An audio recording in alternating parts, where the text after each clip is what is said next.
I need you to answer me a question, bro. Are there two Amamanias coming out? Amamania 5's coming out. I think so. You think so? Yeah. So why are there 3 codes to this?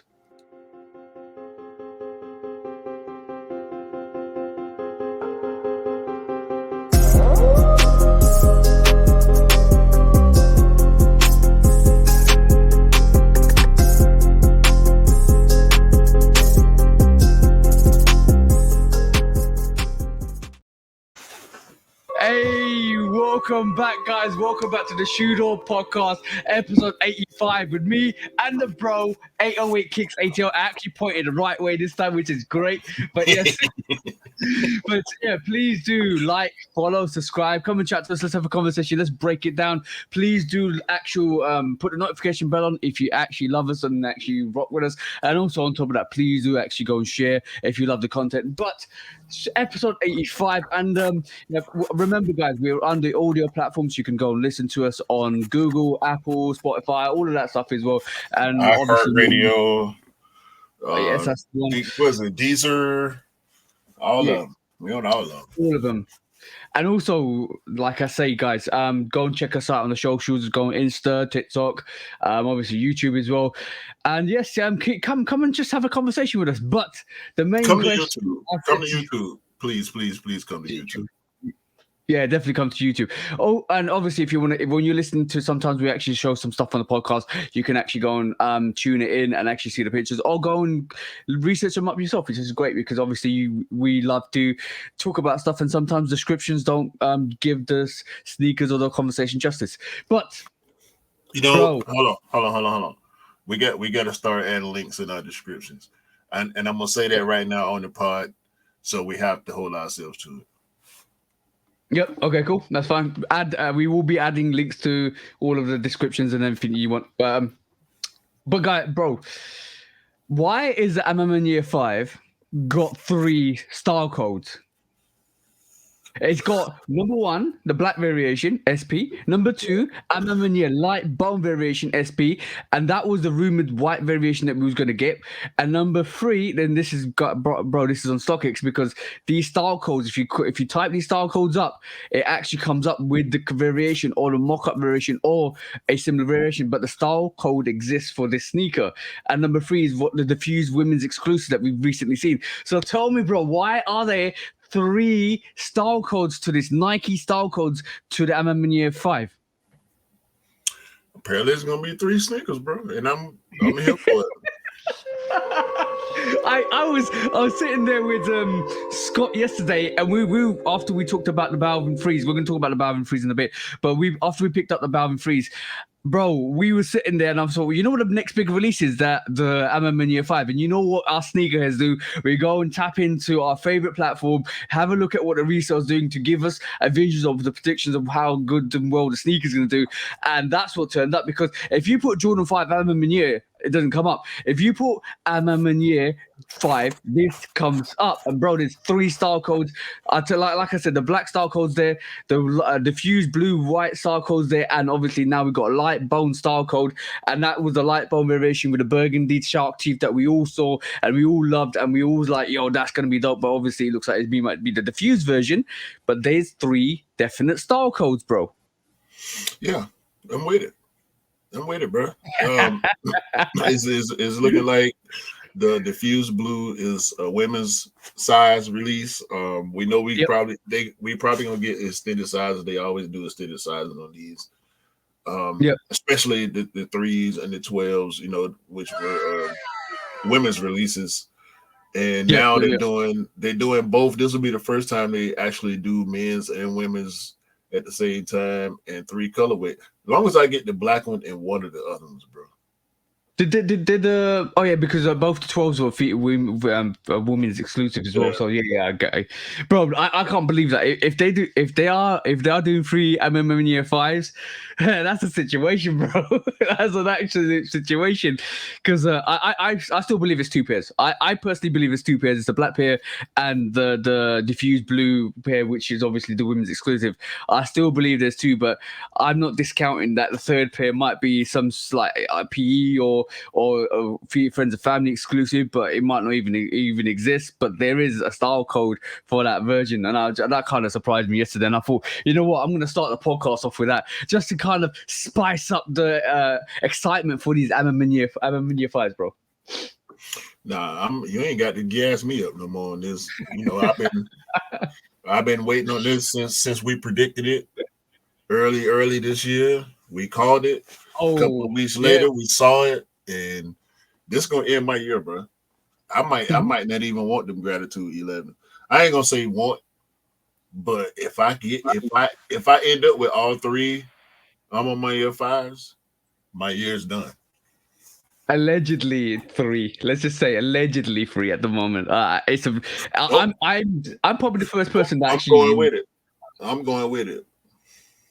I'm probably the first person that actually kind of. I think the Shudo podcast is the first place this has actually been announced. Like, in terms of nobody really clocked on that there's 3 style codes to this at the moment. We know we clipping for Instagram this week, don't we?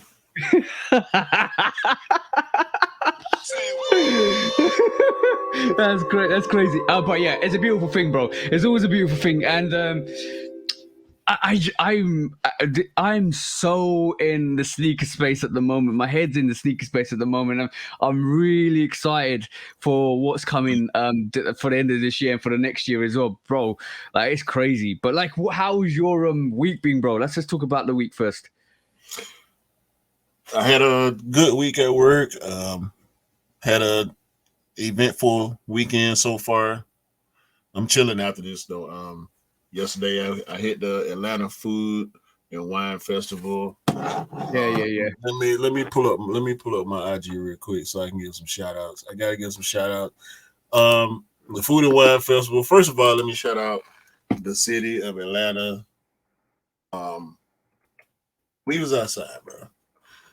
Mm-hmm. And let me be candid right now. Most of the time, these type of events are more populated by upper echelon-ish, bougie-ish type of people. Yeah. It was a lot more integrated, I feel like, this year. Let me say that. It was. I saw a lot more ethnicities. I saw the real Atlanta in there. You know what I'm saying? It was a true representation of the demographics in Atlanta. It was a big mixed crowd. It was no issues. Everything was cool. I want to give shouts out to Humano Vodka. I don't know what you see you see this right here? It's look like some tea. It's some, I don't know what they said it was liquor. Now it didn't seem like it was no liquor now. And this, that's the dangerous stuff, bro. That's very dangerous. Yeah, this strawberry, thing, bro. It didn't taste like it was no liquor, bro. A quick little story then about what you just talked about. Be very careful about alcohol that doesn't taste like alcohol when it's mixed in cocktails, because when you have a rum punch, the rum punch, it's so sweet that it's got fruit mixes in it and stuff like that. But when you realize that your missus has put like 3 bottles of rum in that and mixed it with like tropical juice, and you're like, okay, cool, I'm gonna drink this, and everybody's drinking this like it's tropical juice and not alcohol, because it don't taste like alcohol, bro.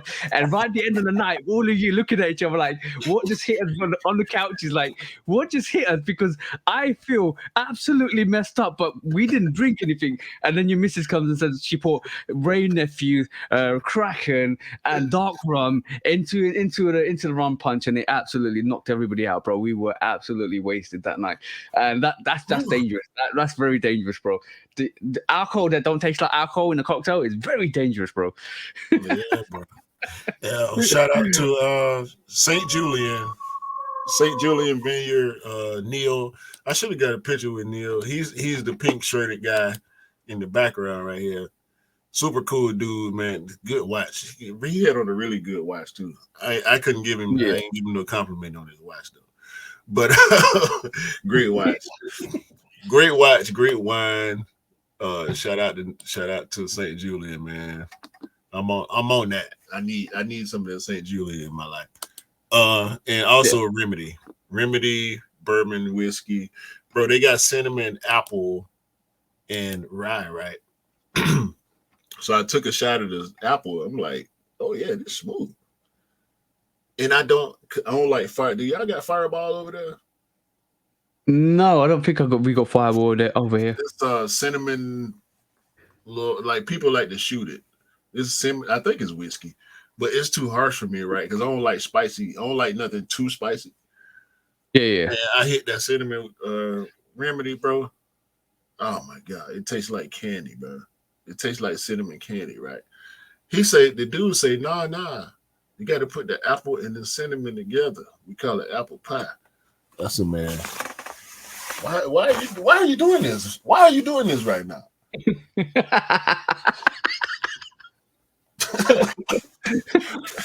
Come on, bro. Bro, talking about apple pies, we got Velvester, and Velvester is like a chocolate maker. So basically, it's a hot chocolate drink that you can make, put milk in it, put chocolate chips in it, and basically kind of let it run, and it kind of melts the chocolate, infuses it, and makes a nice hot chocolate. So we've got this from Hoto Chocolat. Hoto Chocolat obviously is a very famous chocolate selling company over here. I don't know if you guys got them over there. No, so Hoto Chocolat is basically a very renowned chocolate place that we get like nice little bits. They do really special chocolates and stuff.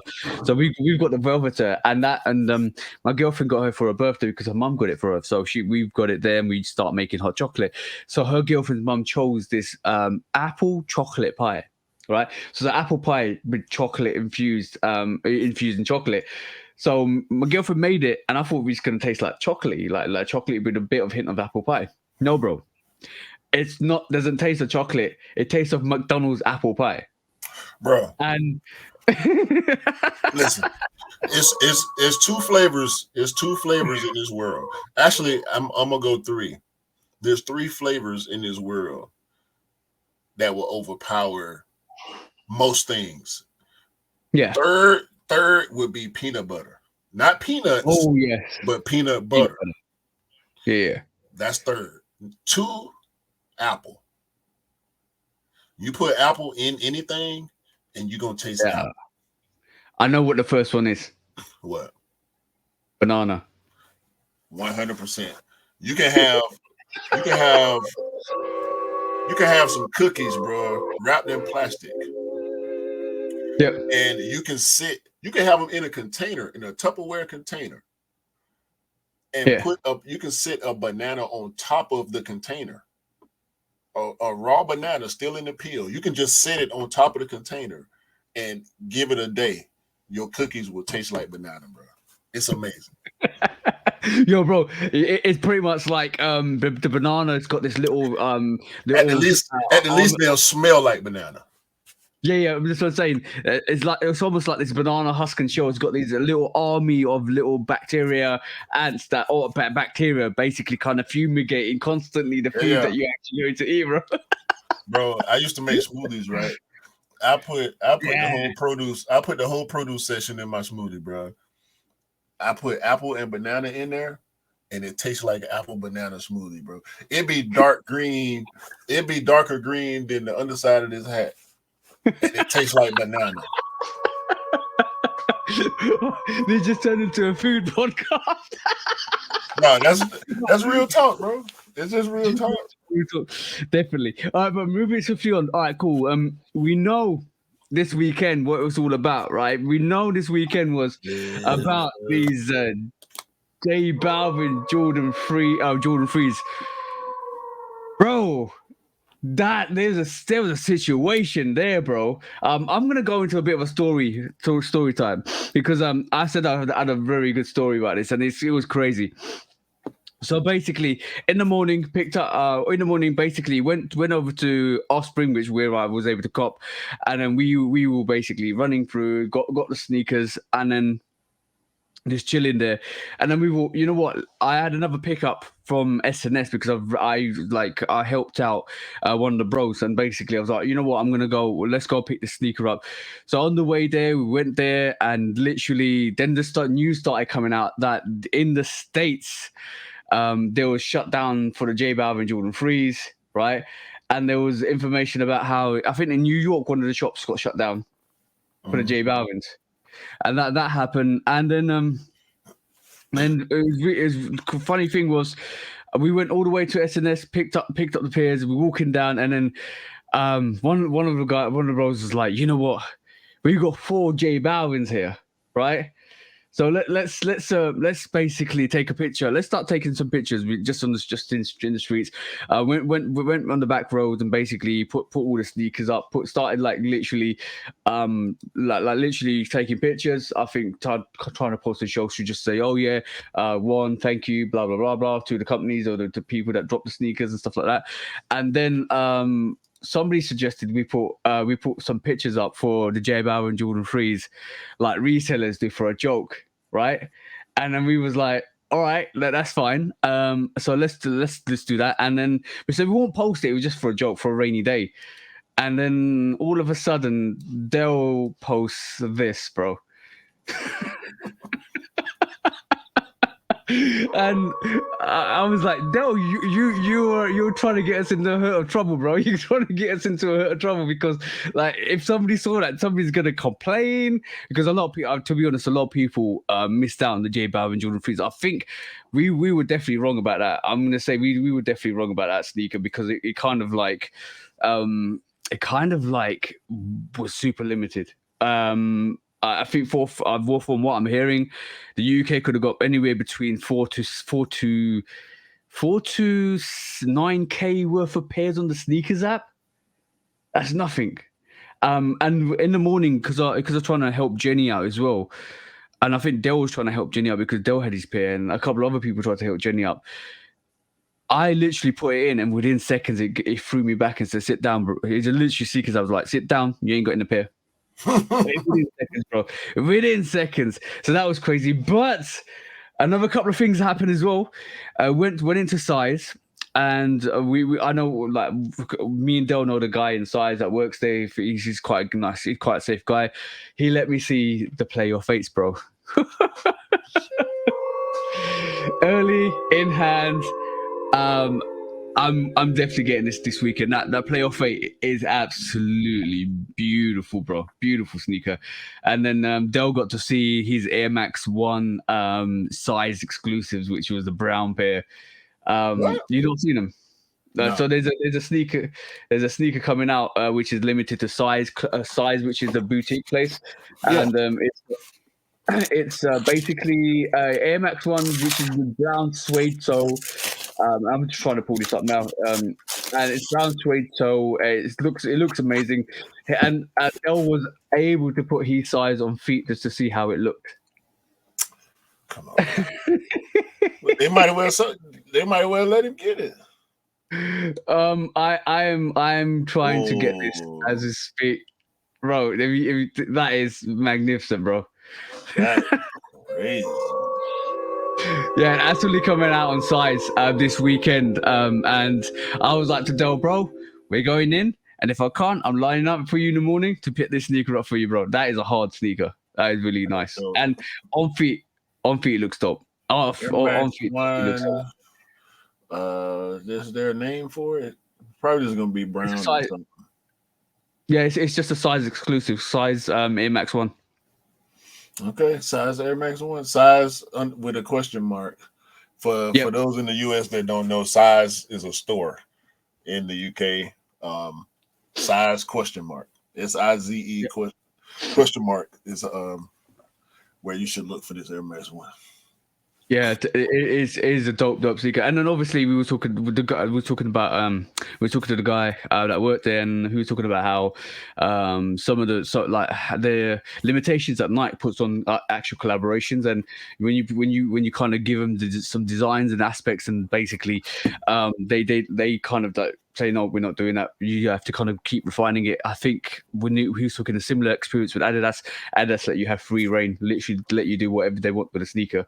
So it was an interesting conversation, an interesting deep dive into the inside market of collaborations with other brands. It was quite interesting, to be honest.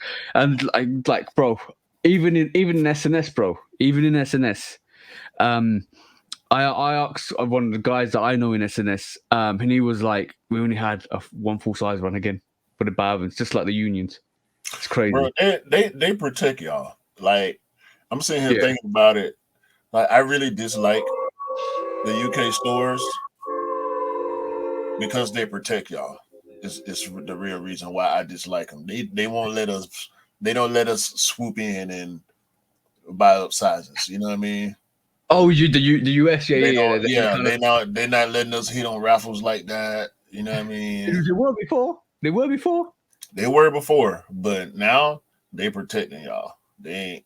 Yeah. Whether it's the government issue or choices that they making for the sake of the UK sneaker culture, y'all protected from the US. For the time being. For the time being. Yeah, yeah.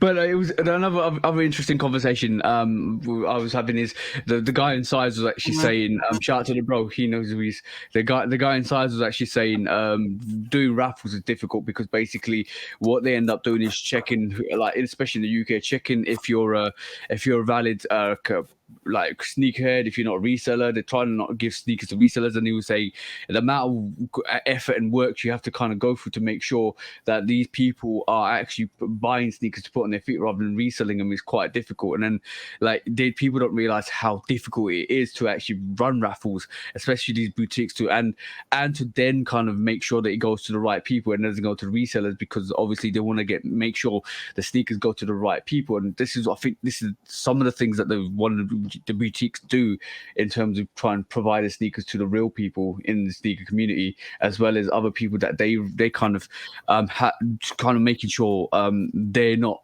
got resale pages. So going through their accounts, validating that they're kind of real sneakerheads rather than people that are going to just take advantage of the system. Bro, he was just saying, yeah, it's difficult. Plus, also, you got to have the backlash of everybody trying to say, oh, yeah, I didn't get a pair, or I didn't get a pair, or I didn't get a pair, all of that stuff, bro. Like, it's crazy. Like, well, they wouldn't let me hit. So I mean, I hit on end. I hit a pair of Dunk highs. Was the Michigan Dunk? It was either the Michigan or the Spartan. One of them I hit on end.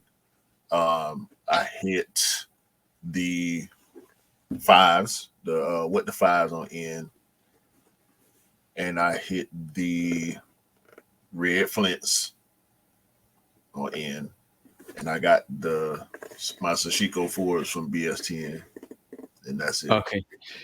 Yeah, I mean, but the thing is that that's only the in-store raffles where you have to come pick up sneakers. The other ones that's on like online that just doesn't have in-store pickups, they just kind of give it to anybody they want. To be honest, I think purpose. at this point, I think Patter is the only store that still does like worldwide online releases for us. Yeah, the overseas store, and they're EU, they're not UK. yeah, they EU. So yeah. Yeah, Definitely. but the UK stores, they ain't letting us in, boy. But before we get started, shout out to let's give a shout out to everybody's favorite sneakerhead or not, Fat Joe, Terra Squad Air Force One. Don't call it the P word. It's not the P word, and it's not the average Air Force One. You can believe that. Yeah, That was immaculate. That sneaker's immaculate. I saw it on the weekend with I think Scott picked him up. But also SNS still has a size 11, UK size 11 in that in store. That was the last one they had on the weekend. So that probably gone now. But yeah, that did well. That did well. Definitely well. You ain't cut? No. The Air Force Ones, respect the story, respect the history. I just don't wear Air Force Ones, bro. Yeah, I was born in '82. I feel like I should love Air Force Ones because it was born the same year as I was. But that midsole, I just can't get over the midsole. When I get them in hand, bro, the midsole always kill me. Well, it's too fat. Too much meat on that midsole, boy. I can't do it.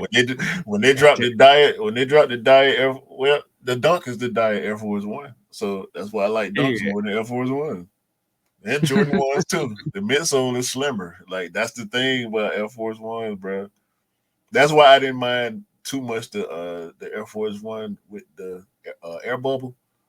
Even though it's got a lunar sole and the midsole is even bigger. Being able to see the air in the Air Force One makes sense to me. We know it's air unit in there, it's air, and it say air right there in the back. But yeah, man. I don't think I'm gonna keep them, dog.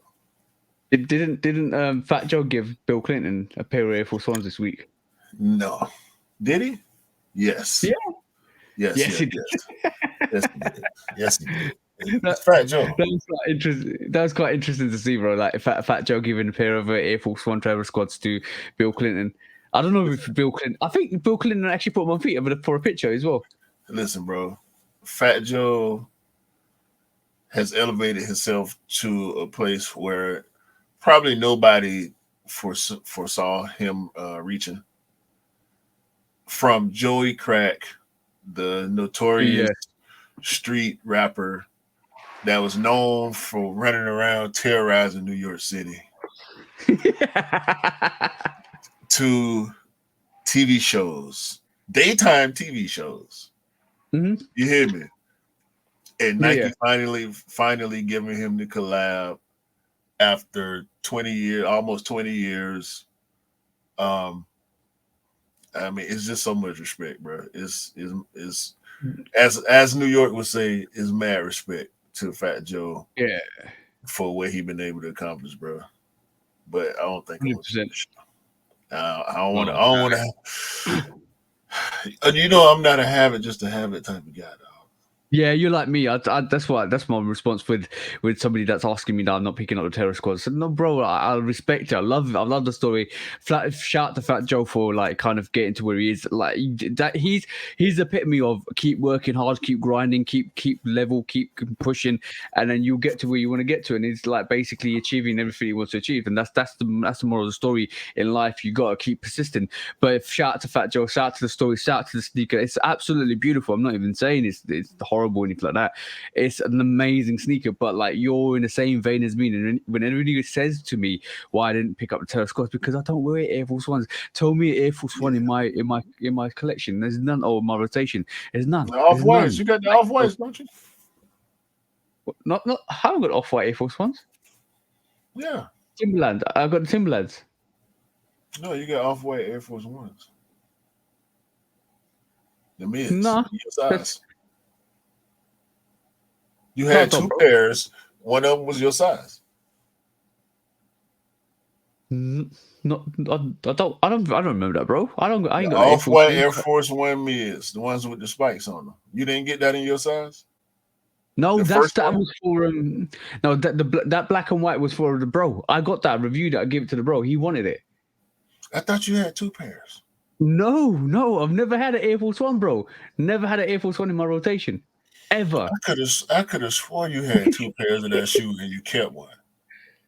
Nah, never, bro. Okay.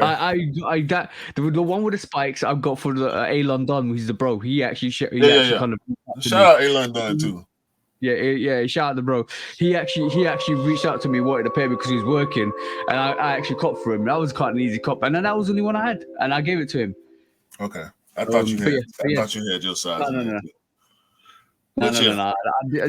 Bro, I haven't worn an Air Force One. I just they're a beautiful sneaker. They're an absolute tank of a sneaker. But I don't wear Air Force Ones at all. yeah, me neither. I ain't bought this. Is the first. This is the first money I've paid for Air Force One in my size. Because my niece like Air Force One, so she just got a fresh white pair for her birthday. But Yeah, yeah. this is my first time paying for Air Force An One Air in Force. my size for since 1997.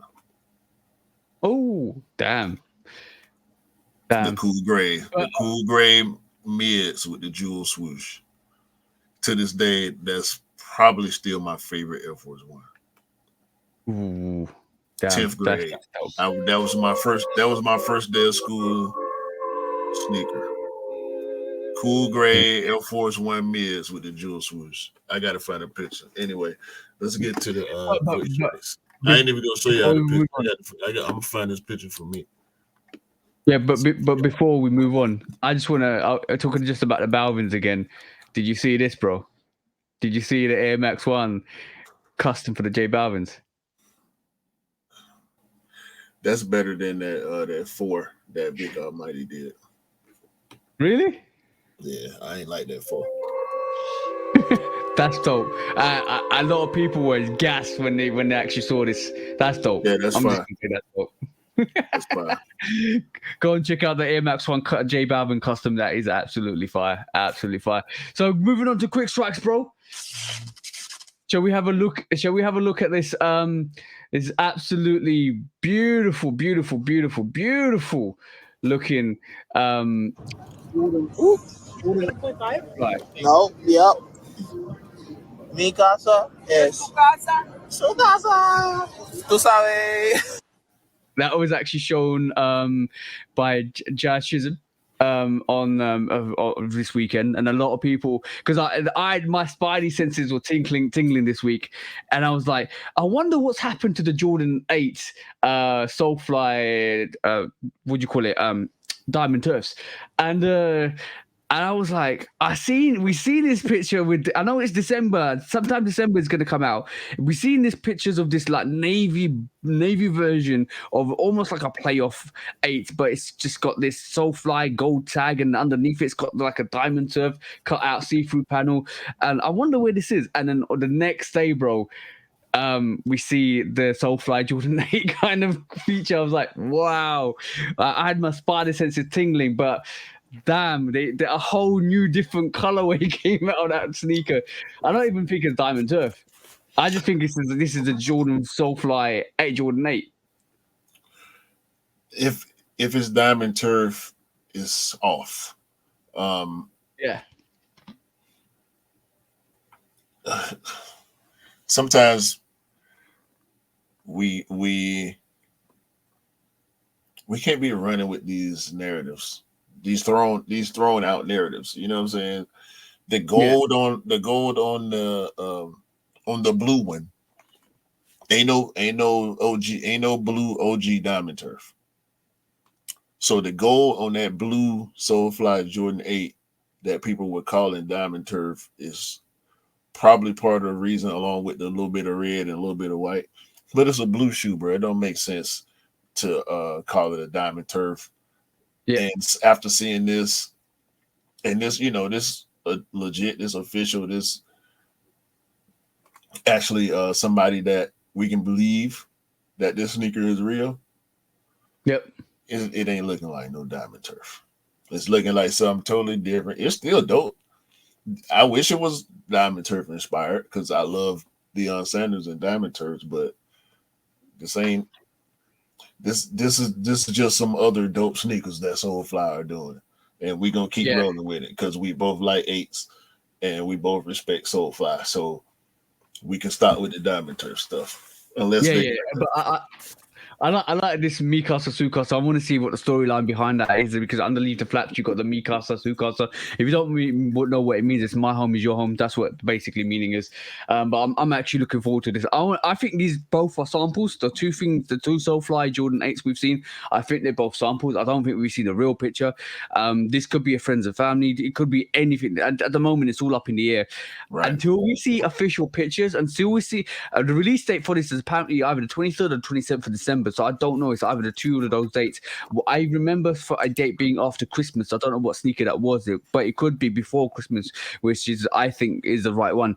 And when I posted this, and when I posted my thoughts about the Diamond Turf Jordan 8, the Jordan 8 Soulflies. So I tag Soulfly, and they like both of those pictures, bro. So there's definitely something coming. There's definitely something coming. I'm surprised they actually like my pictures, because I'm just a person across the water requesting Soulfly Jordan 8s, and they liked it. So there is definitely a Jordan 8 Soulfly.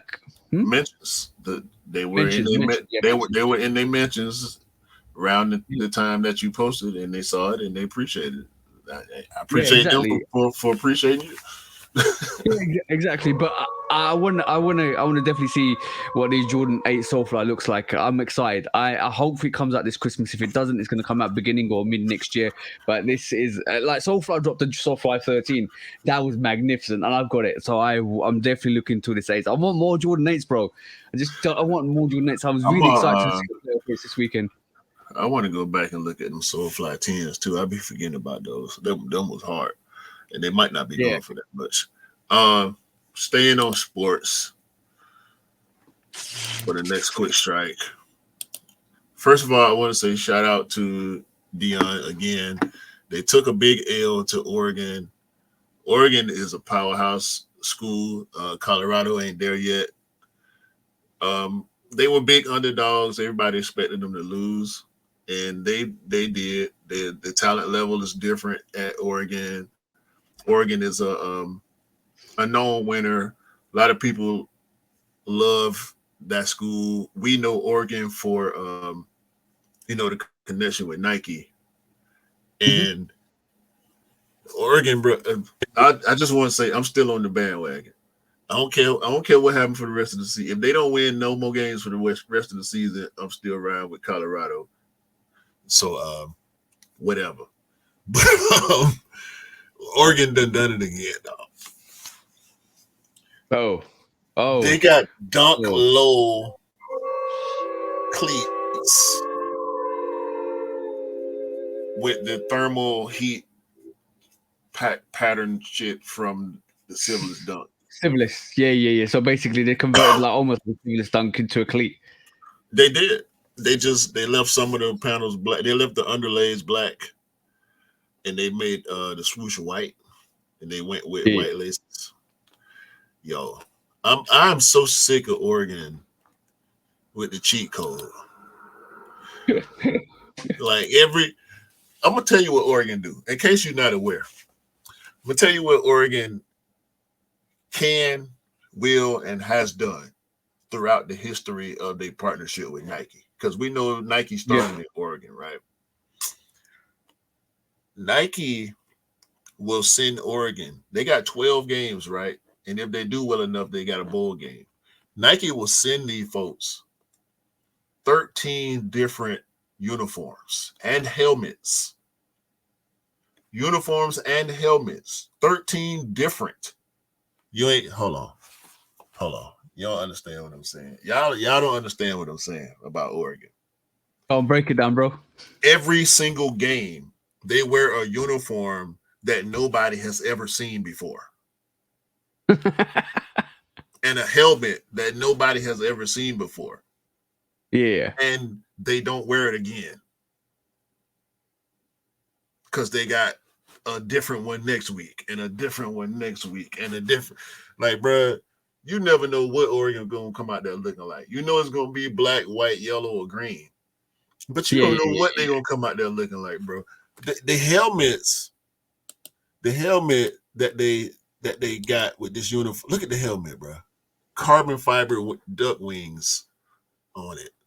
Just like on the jersey, they got green carbon. Bro, Oregon is unstoppable, man. Do you think Oregon's got the best PEs? Yes. That was instant, bro. He was like, "Don't even ask that question, bro. That's not even a question you should be answering at this moment in time, bro." No, because it's easy to say UNC also. Yeah. But Oregon, bro, like when you think about the Oregon fours. No, you don't need to think about it. Let's have a look at them. Look at that, bro. No, but these not even. Let's not count the 5. Let's not count the fly E's. Like only PEs. 6. The 2 8s, the 6s. I think it's 2 6s. I think it's a white one. Yeah. 7, which you barely see. Bro, look at all the basketball stuff. Like we don't even look at them foes. The whites. The white foes. We don't even talk about the white foes.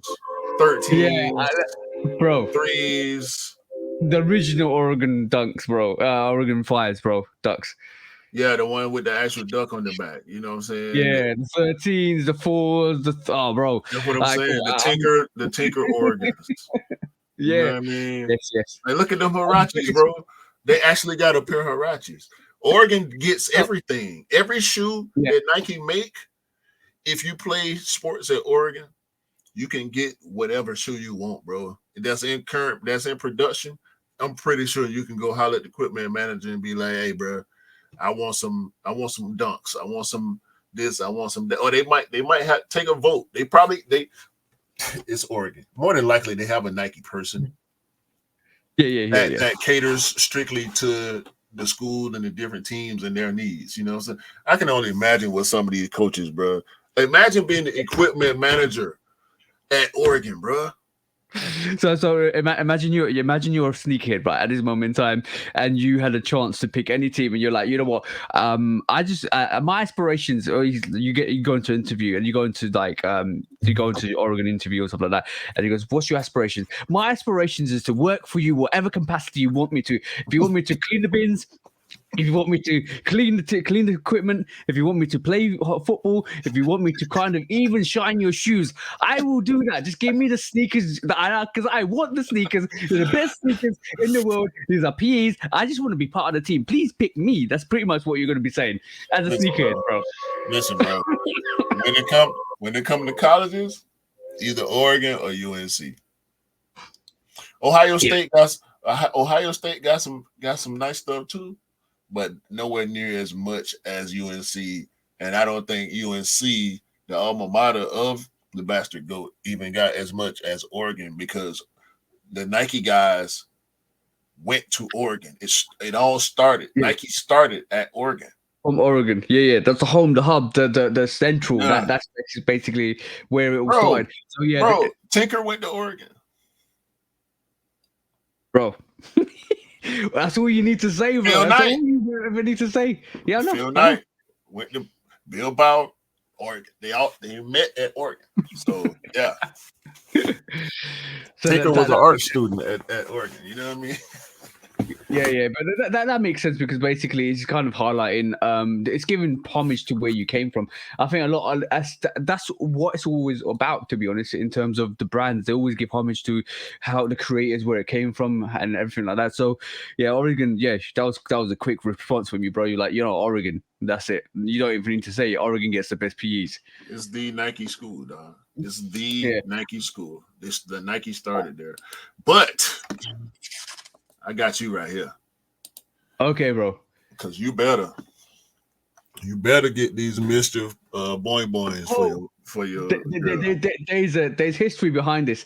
I need to work out how to get this, because it's dropping Wednesday.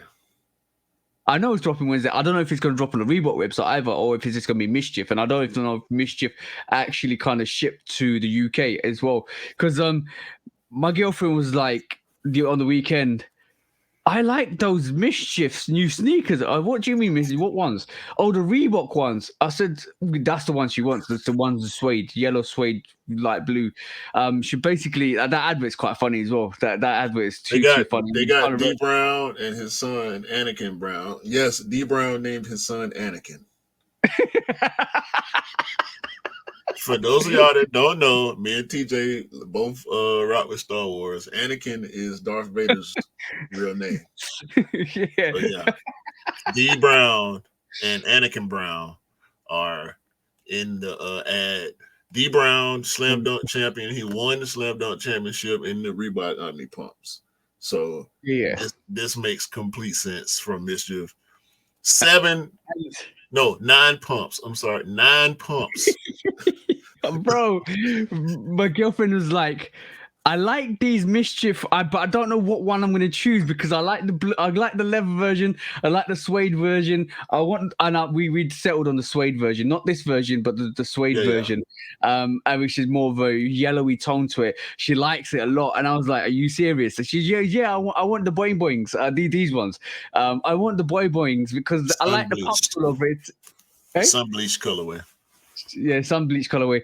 I like it. It's really cute. I want it. And I was like, why do you want these? I don't want to be running through hoops to try and get this for you. She goes like, but you can try. Wait, no. You can stop all that right now.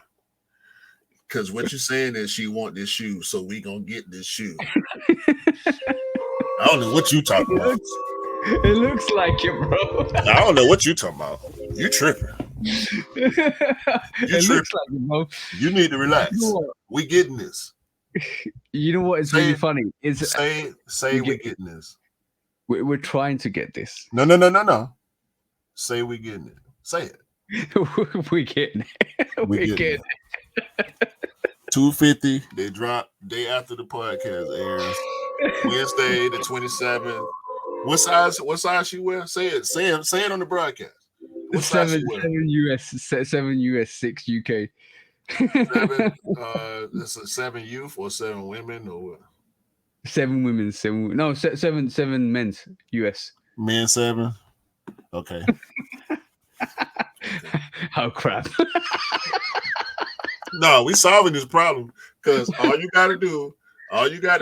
not letting you get away from this. All you got to do, this is the Mission official website that we're looking at right now. I will send you the link. I will gladly send you the link. All you have to do is go on there and see if you can purchase something and if they will ship it to you.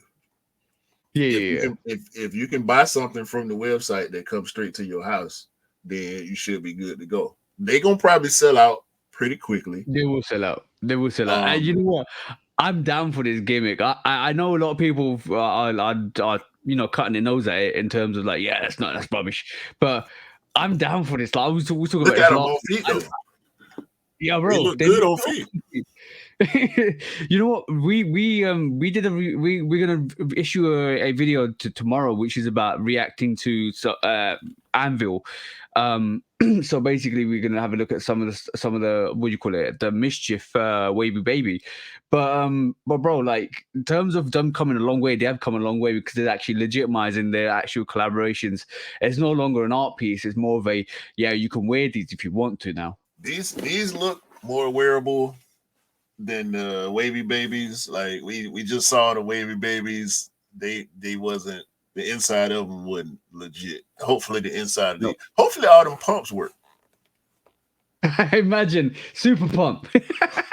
I don't know, but them going to get D Brown, like they got him recreating. Obviously, this is a farce, right? This picture, but that's the cover eyes dunk that he did to win the dunk contest back in the day. They got him recreating that with the pumps on, and that's actually his colorway. His son got the orange colorway on, and he's wearing the yellow colorway. Sun Blast. Yeah, the Sun Beach Blast or whatever it's called. Yeah. I'm intrigued. I'm gonna if I do when I do get this in hand, I'm gonna have a proper test it out and see how it is. I'll let my missus do the on feet and wear them and kind of tell me how comfortable they are. But she loves stuff like that. Like I know it's aesthetics, it's the design she loves. She loves to kind of look at stuff, and she thought they were cute. So and you can't deny your missus or your partner basically saying, "Oh, I like these and they're cute," and then you can't not pick them up for them. You see what I'm saying? Yeah, Reebok's always good for small feet too. Yeah. Moving on, next quick strike, bro. Did you see this this week? It's basically Jordan Brand held a basketball tournament in the middle of the lake in Slovakia, Slovenia, to celebrate the launch of Luka. I can't even say his second name. I always get this wrong. Go on, bro. Luka Doncic, his new Jordan Luka 2 sneaker. What do you think of this, bro? This is wild. The shoe is cool. Yeah, let's go back to the shoe. The shoe's cool. I like it. Yeah, it's cool. That's a great photo, by the way. But Jordan Brand good for this. Jordan Brand is good. What in the?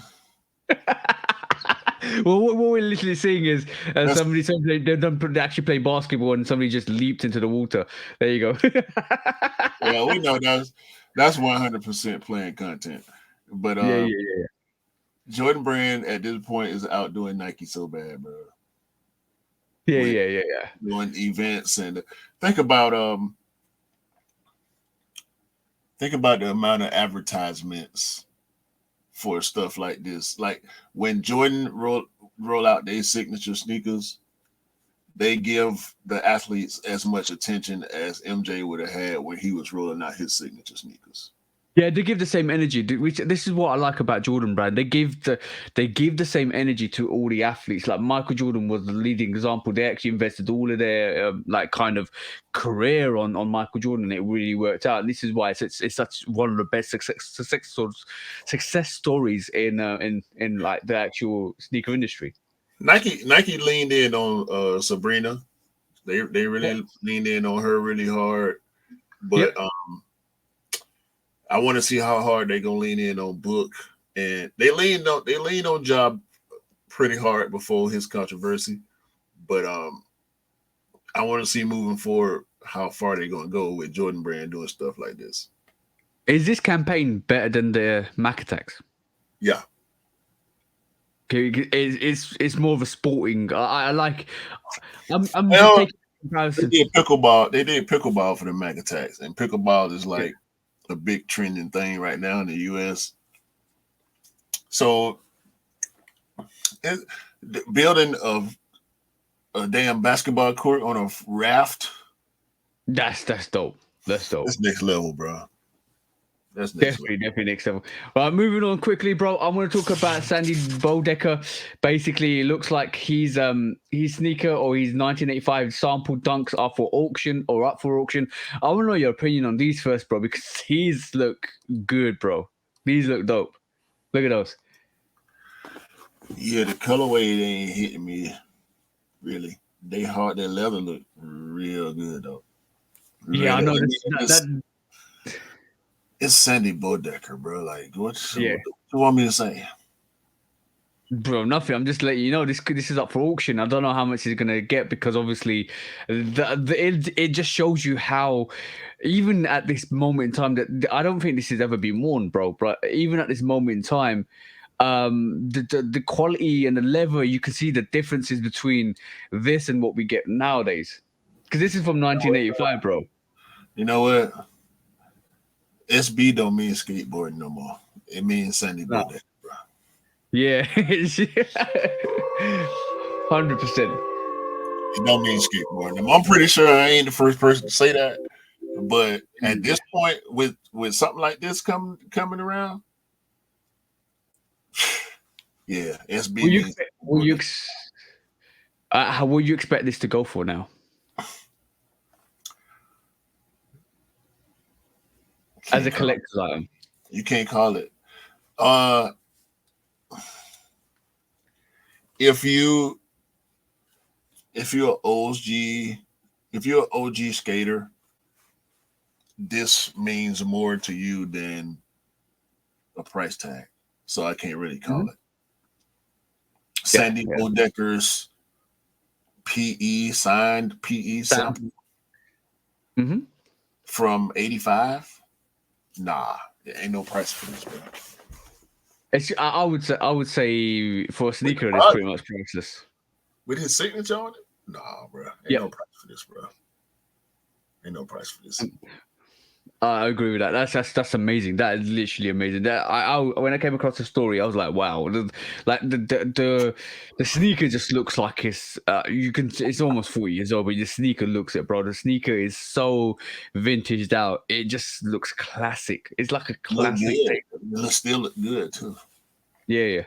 But moving on, next week's right, bro. I just want to bring this to your attention. This was actually a big thing this week, which was StockX Express shipping, guarantee a 3-day turnaround on pre-authorized products. And looks like basically StockX will be shipping really quickly. I don't know if this is outside the States or just in the States at the moment, but it looks like they will really quickly shipping your orders that are pre-authorized. So basically, it means that some of the stocks that they've actually bought from your apps and actually have them pre-authorized there and then actually selling them. So it means like they are maneuvering like a reselling company rather than a middleman just to check your sneakers. They've been listen, bro. This should not. No, but this is No. now officially. This is officially like we are selling sneakers out of our.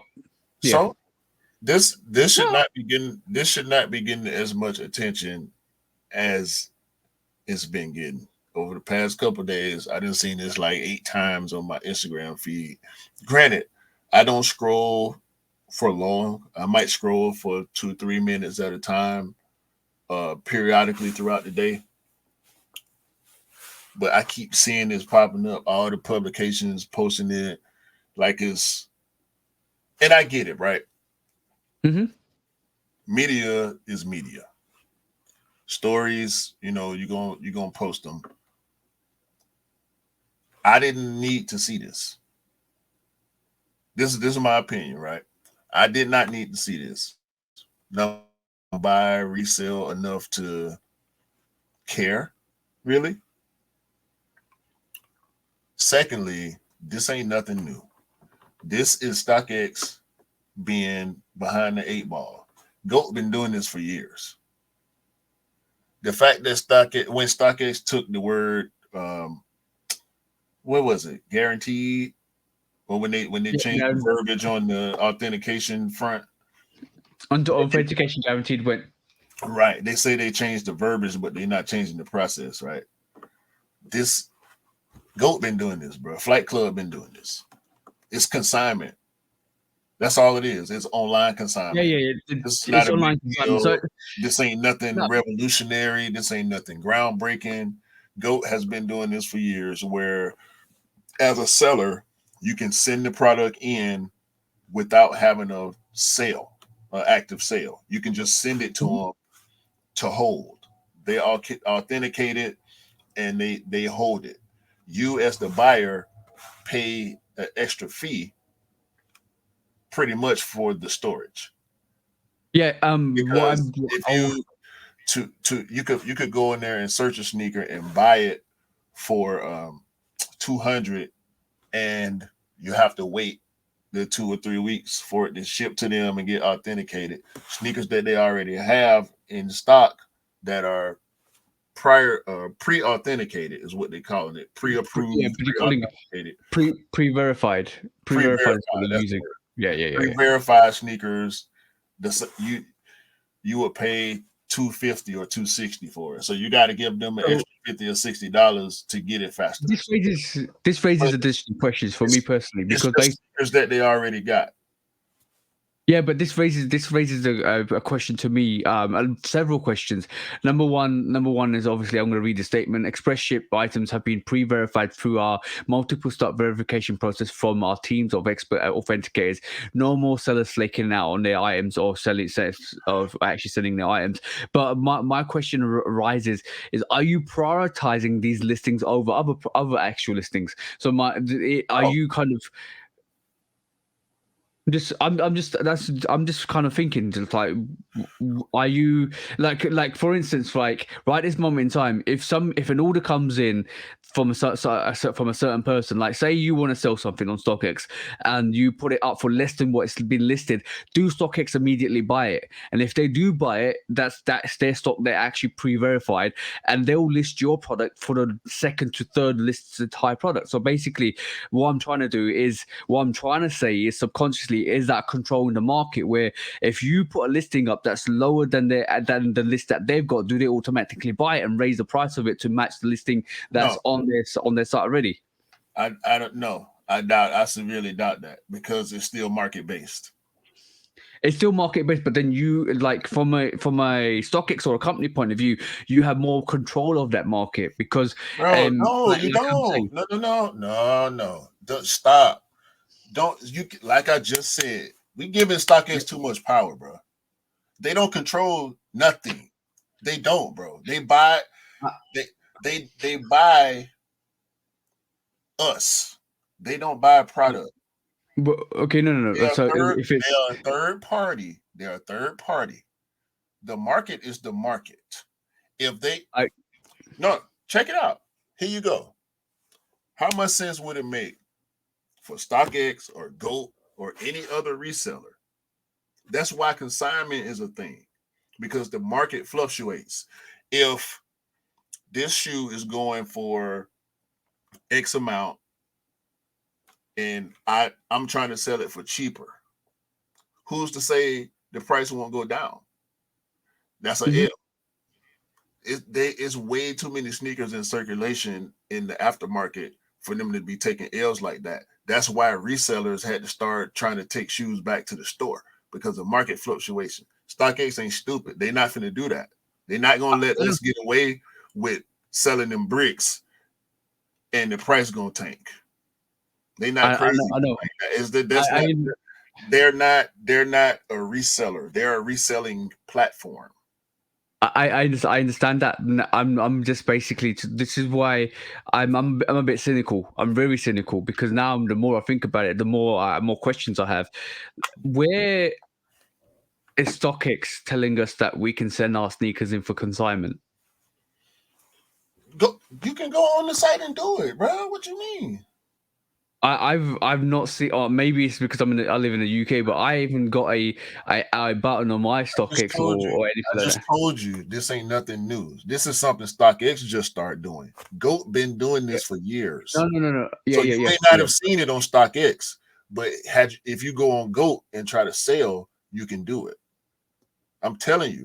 When I make sales online, I sell on GOAT. I don't sell on StockX because I don't rock with StockX. Okay. I don't rock with GOAT either, but I like GOAT better than I like StockX.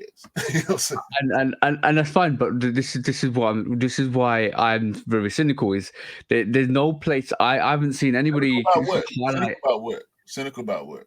Look. Okay, cool. Like, I've seen your perspective, and I understand your perspective. Wholeheartedly understand. Obviously, the market's fluctuating, and obviously sneakers are going to go down. Most of the Jordan 1s are actually trending down, and they're going on sale, which is lower than the value of what they're supposed to be.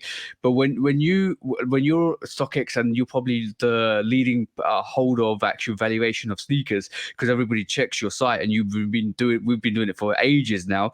So if you start saying we're going to pre-verify items, where can, as person that's actually got stock, send the items to be pre-verified and as a consignment? Because I don't think there is at the moment, unless I might have to do more investigation with, but there isn't at the moment. So if that's the case, then all right, then it means StockX is buying up pairs to pre-verify, to leave, or because that's the only way they can actually get pairs, or for pre-verification.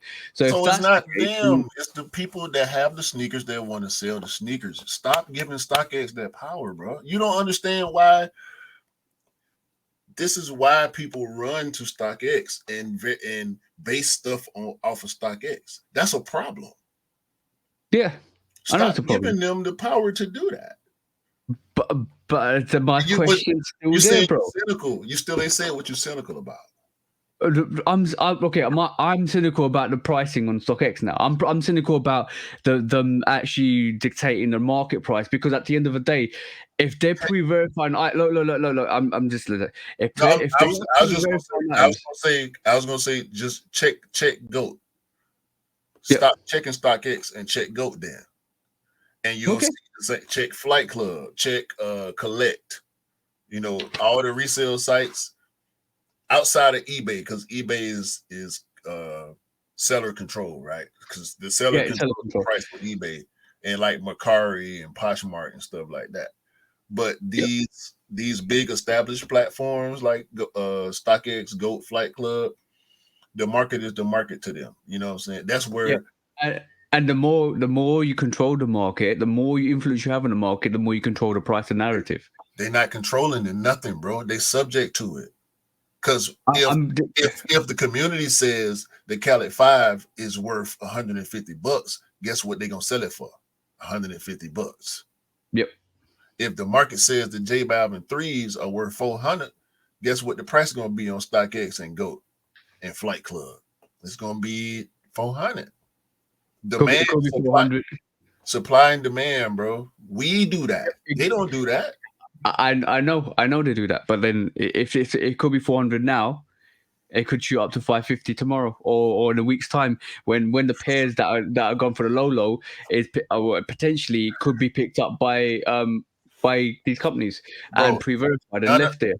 None of these companies, but it's still gonna be based on the market. If the price goes down, if the value goes down, the sellers have to then adjust. It's the you. Never have I gone to any resale platform trying to sell something and they told me what to sell it for. The shoe can be worth $100. You could try to sell it for $10,000 if you want to. It could be worth $10,000 and you can sell it for $1 and they're gonna let it fly because it's on you. Yep. It's not on them. You know what I'm saying? The opportunist, the reseller, and we've been going way too long on this. It turned to me, it's not about StockX. They not doing nothing new. This pre-approved thing, pre-verified thing, I've been seeing it on GOAT forever, bro. That's all. That's the main point. So that I was trying to make, like, take StockX out of it. Stop giving. That's why I keep saying stop giving them the power. Like I think they're the authority on sneaker value. I won't give them that, bro. I refuse. They're more than that now. From them doing this, they're more than that, because this is why I say it's a bit naive to kind of take StockX out of it, because at the end of the day, there's a big company that had massive losses recently, and if like to control, to kind of make up for those losses, you can actually do a couple of things to put into place to actually kind of make sure you don't get into that situation. And this could be like let's be really, really honest. They went from a verification platform to verify sneakers to kind of like the middleman between reseller and buyer. So now it's more than that. It's definitely more than that. If you're saying StockX has got a warehouse full of sneakers that are pre-verified, it's more than that. It's still a middleman, and they still don't control. Not anymore. They don't. Not they anymore. Never have. They never have, and they never will control the market. They now are online reseller. They're not. They're more than a verification site. They're literally a beauty. When you go in there and cash out, so you saying they fabricating sales? I'm not saying that. I'm not saying they're fabricating sales.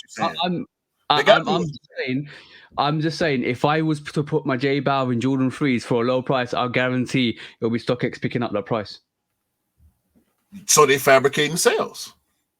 That's what you're saying. Hold on now. You're not finna do this. You're not finna say all that and deny this allegation that's what you're really saying. If you're gonna make the allegation, make it clear now. You saying if you put put your J Balvins that you just got on StockX for $100, StockX is gonna buy them before somebody that's trying to get that shoe will. I've 100% confidence in that. And they're gonna call it pre-authenticated and sell it for market value. So that's a false sale. And this is why I'm dubious. And this is why They don't advertise that. Say that, bro. Make it. So we done had this whole big long thing around the fact that you feel like StockX is doing dirty business. You could have said that 10 minutes ago. I know, but I was trying to explain the narrative, and this is what I'm making on this. Come on, bro. They got real estate in your head, bro. No, I'm just saying that, bro. They haven't got. I don't think about StockX at all. I'm just pointing out what I actually think about this moment in time, and I will totally forget it. I wasn't thinking about this before the podcast. I won't be thinking about this after the podcast. But to be honest, there's no way on StockX, unless somebody shows me, there's no way on StockX where you can actually go and send your sneakers for consignment. Therefore, anything pre-verified means they hold it, and for them to actually look for it and send it within 3 days, that means they've got a backlog of stock in their warehouses to sell this. So where is that stock coming from? Because it's not us selling it; it's them selling it. What you think consignment mean? Yeah, but wait, okay, tell me on StockX at this moment in time where I can send my sneakers for consignment for them to hold it. That's what they just saying. They rolling out. You could do it on GOAT. You've been able to do it on GOAT. It's called storage on GOAT. You can send your shoes to storage. They'll authenticate them and hold them for when somebody want to buy them. This ain't nothing new, bro. It's the same thing that the local resale shops do when you take your shoe there and you tell them how much you want for it. Like you done told stories on the podcast about people's consignment prices being way too high. You can do that on StockX too. You can set your shoe at $600 even though it's only worth $200. And ain't nobody gonna buy it because that's your price, and you ain't gonna give it up for less than your price. You can do that on StockX. You can do that on. I understand that's fine. Like, so I on that note, we're gonna put a pin in it because I'll need to do more reading about this because it doesn't say on this actual express shipping whether you can kind of go and send your sneakers in for express shipping and they pre-verify. I need to kind of work that out because at this moment I'm very, very dubious about what they're doing. 100%. Like I've my reservations. So like all you had to do was say it, bro. Just say it. Yeah, I've got my reservations. Dirty business. Well, if it's like I hope it, I think it's not. Then they are doing dirty business. That's all you gotta say. And simple as that, bro. I'll roll with you on whatever notion, bro. Like, but. Yeah, I just feel like people give these platforms too much power, bro. It's not them, it's us. They feed off of us. I know they feed off of us. I definitely understand that they feed off of us as sneakers. But people that go to the platforms and type in them numbers, that's where the market come from. It's actual people, the people that's selling the products. It's always where the value is going to be, bro. And the demand, the supply and demand, the people that really dig into it and understand, the flow. Like we know how the market flows. You know what I'm saying? We make predictions and stuff like that, and we understand or not when some values get to a certain point, bro. Like we've been going back and forth all year long about Jordan 1s, how people disrespecting Jordan 1s and how the value on certain stuff, like the Union 1. We feel like that should be a $500 shoe, but it's not. Yeah. No. So but you never know what the market is. But my thought says never trust anybody, especially big companies. That's all my thought is. No, hell no. I ain't never saying that now. I ain't saying that now. But we with this, I'm taking it as at face value because it ain't nothing I ain't already seen. You know what I'm saying? Yeah. I'm trying to for anybody listening, for the new listeners, for anybody that's probably not savvy. This is why I kind of break it down the way I do, just kind of just detail what my thought process is to come to the conclusions I do. But that's because I'm trying to gift you the opportunity to look into my complex mind. That's unfortunately sometimes it kind of gets to this point. I was just trying to get to the summary, bro, because when you said it was that one word that you said, and I'm like, oh, like what? No, you said you was anyway. Moving on to the next quick strike, bro. So you know, we all know a shoe surgeon, right? Yeah, we know shoe surgeon. Do you know shoe cutters? No, I don't know shoe cutters. So right now we're looking at a Bread Jordan 1 High OG.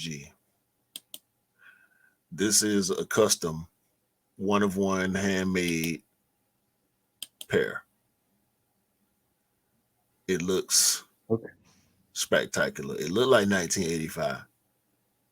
Yeah, It looked yeah, like yeah. 85. Handmade shoe cutters. Roger Hung, I think is the guy's name. Hung, bro. I ain't. Shoe surgeon got problems. Why do you feel like he's got problems? Look at these sneakers, bro. They're dope. They're actually really, really dope. They look absolutely awesome. This is what Cactus, Travis Scott, like a custom for Travis. Yeah, custom Travis Scott Jordan 1 Low OG. All brown leather.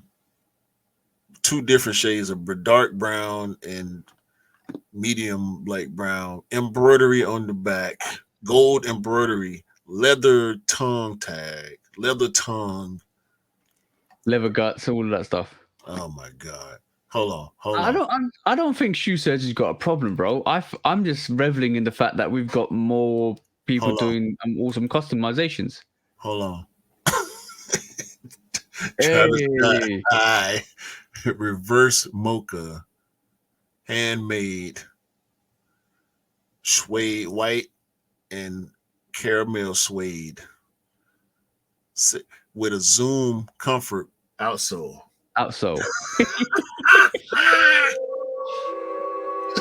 Zoom outsole, bro. Are you serious? Hold on. You're reveling in this one, bro. Yo, this is Jordan 1 High Orange Candy. Brother, it looks like a all white electro orange. Yeah. But it's patent leather orange instead of, it's metallic orange patent leather. I'm sorry. Look at the wings logo, bro. So clean. Yeah, so clean. Black snake skin, collar and swoosh, orange stitching on the black. Look at the back. How did he do it?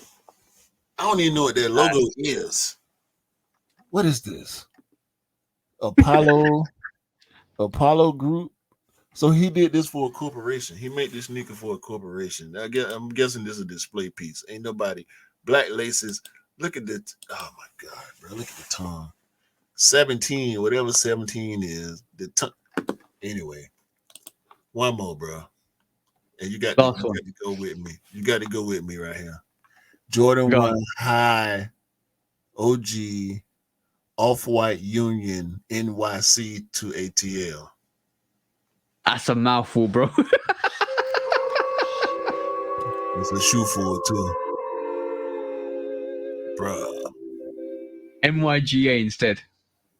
Hawks logo on the tongue, off-white swoosh, suede elephant print, bread, smoke gray. It's a lot going on. Half homage to home style. Yeah, that's a lot, bro. That's a lot.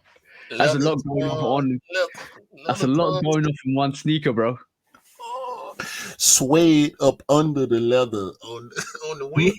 Rookie of the year vibes on it as well, bro. Bloody yo, that's crazy. Yo.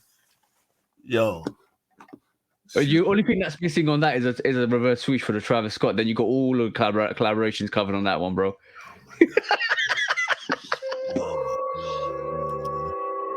I ain't even.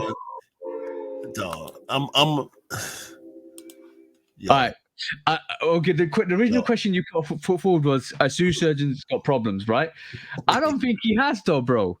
I think it's a good thing that we've got more people come along and kind of do customs and as a shoe surgeon has been a pioneer for a lot of people in terms of doing like sneakers from like fresh. You know what I'm saying? So I think it's the celebration of customizers for this to happen, because it's just awesomeness, bro. 100%. You're right. Yeah, You're right. so I don't think shoe surgeon's got a problem. I think it's like a almost like a what do you call it? Like a shout out to out of mutual respect. This is, and to be honest, we don't know who his influencers are, shoe cutters influencers are. No, I'm pretty sure he popping that shoe surgeon. I'm pretty sure he like, yeah, shoe surgeon gonna see these South Beach Travis Scott Air Force One highs. He gonna see them. Yeah. Yeah. Bro. Cause is it not dope, right? The people gonna say it's dope. It's dope. South Beach Jordan 1 high Travis Scott. Yeah, it's dope. It's fire. dope. It's fire, right? Okay. As a customizer, you want great customize. As a hooper, you want great hoopers to say your game is dope. As a rapper, you want great rappers to say he be spit. So as a customizer, you want the other great customizers to acknowledge your work. Say he exactly. Yeah. I would be if I was a customizer, full-time customizer at this level. I'm popping. I want it. I want shoe surgeon. I want Mosh. I want Vic Almighty. I want everybody. You're gonna say my name on your video. You're gonna want to collab. We're gonna do a collab video. I'm popping that. Let's be honest. Summer shoe surgeon sneakers are dope. But I'm talking the materials and if not all, all of them. I might not like it, but yeah, he putting material quality. The material quality is out of this world. Like in terms of what materials you use, some of the exotic cuts he uses for his sneakers are dope. So like all you can do is it's just a continuation of excellence for people to keep coming up through and doing that. I enjoy stuff like that. I enjoy looking at people's concepts and ideas. It's fascinating to me of what could be and what could be. See that's the triple black Jordan 1 high. Hit the streets, off white, shadow, shadow 10, yeah, all of that, bro. Rock, Rolling Stones, Deathstroke, bro, the DC character, Batman villain, yeah. Jordan 1 high off white. Oh my god, shoe surgeon ain't did that. That's all I'm saying. Okay, cool. Now it's time. I like shoe surgeon too, but yeah. Now, bro, let's wipe the dribble off our lips and move on to the next quick strike, bro. All right, cool. you know you would be dribbling. Next up is this one, bro. I want to know, is this general purpose sneaker cancelled or not cancelled? Because we're hearing news it could be coming back. I'm straight. Will it have Tom Sachs? Who knows? Will the situation with Tom Sachs be resolved before this? Who knows? I just wanted to bring it to everybody's attention that general purpose sneaker may be continuing its release, but it would be quite interesting to see what happens with the situation with Tom Sachs with this. I would like to think that Nike would. I wouldn't put it past them to sell it without his name. Yeah. I think that might be the situation. I also wouldn't put it past them to just slide him back in. They slid Travis back in. So yeah. You never know. That's just for anybody that wants that general purpose sneaker. It does look like we're going to get a variation soon. It'll be quite interesting to see how they release it. You remember the Rui Hachimura Jordan 1 low? Yeah, bro. You're going to remember this Jordan 1 low Year of the Dragon. Oh, that looks dope. Zion, Voodoo, Rui, Jordan 1 low, Meat, You're a new brother. The Jordan 1 Low. Year of the Dragon. Chinese New Year. Bro. The green leather's got dragon scales on this. And this is one the LeBron sneaker that's got dragon scales in. I think it's the LeBron 15. I love that sneaker because it's got the way it's got a wavy dragon scale all over it. I love it. That's another sneaker that looks like this, like a dragon based sneaker. Absolutely dope. The scales on that. Oh, and they've got the actual red envelopes. You know what those red envelopes are about, aren't they? Yeah, a little bit. Yeah. I watched So they've got red envelopes. Yeah, so the red envelopes it is all based on the Chinese dragon, bro. Absolutely dope. Yeah. Clear outsole. Probably got something on the bottom. We ain't seeing that yet though. Yeah. I thought it was gonna be the Chinese New Year, Year of the Dragon. Right, cool. Yeah, got it. It's a dope release. Everybody's gonna be on this. Everybody's gonna be on this like they were for the Zion one. Yeah, they out. They gone. Gone. You know what? I like one thing I do like. Didn't we get like a Chinese Jordan 1 Low Chinese New Year as well? Year of the Rabbit? Yes. Yes, which was spectacular. Was it 2,500 pairs?